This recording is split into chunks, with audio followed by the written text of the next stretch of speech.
David summoned all the officials of Israel to assemble at Jerusalem.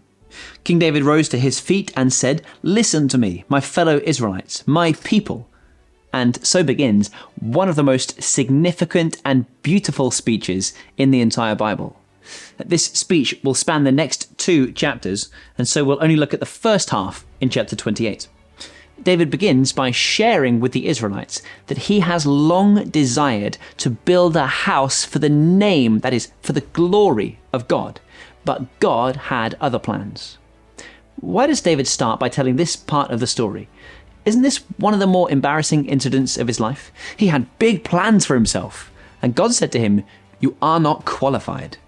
Well, I think David starts the story here because he wants to make it absolutely clear that what he is calling them to join with and submit to is not the plan of David, but the plan of God.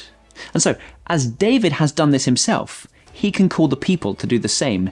He says, "God chose my son Solomon to sit on the throne, and God said, 'Solomon, your son, is the one who will build my house and my courts.'" Do you see how David has set the example in humility and obedience himself? And now he's able to say to the people, not from a position of arrogance, but from a position of honesty, "Please, will you do the same? Will you humble yourself? Will you obey God?" And he calls even Solomon to do the same.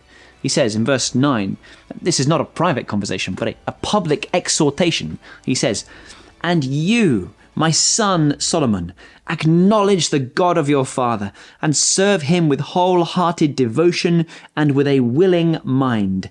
For the Lord searches every heart and understands every desire and every thought. If you seek him, he will be found by you.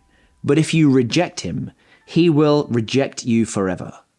Do you see that David's deepest desire for Solomon, as a kid and as a king, is that he would know and serve and trust and obey the God who rules all things? If Solomon builds this temple but doesn't trust in God, David would consider his reign a failure. If Solomon gets good grades in school but doesn't trust in God, David would consider it a failure.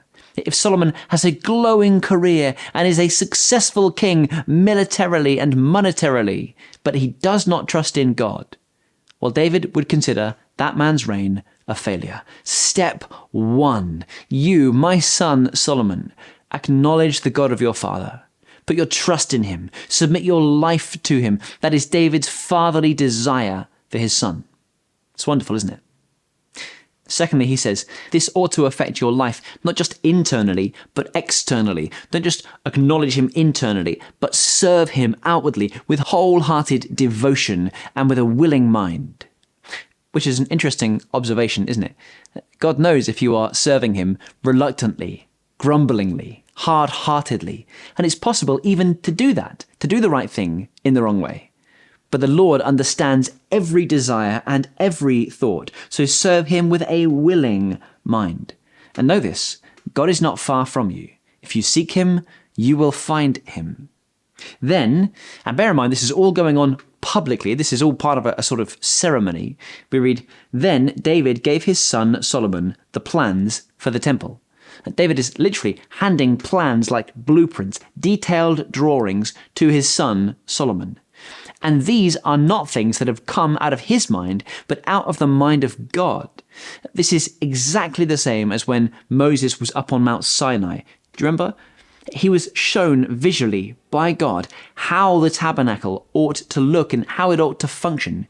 And so Moses was able to make plans based not on his best ideas, but based on the revelation of God. It's the exact same thing going on here. And so when we eventually get to the lavish construction of the temple in a few chapters' time, we ought to know that these plans were put together by the living God, which really has been the theme of this chapter, hasn't it? God drew up plans for the life of David.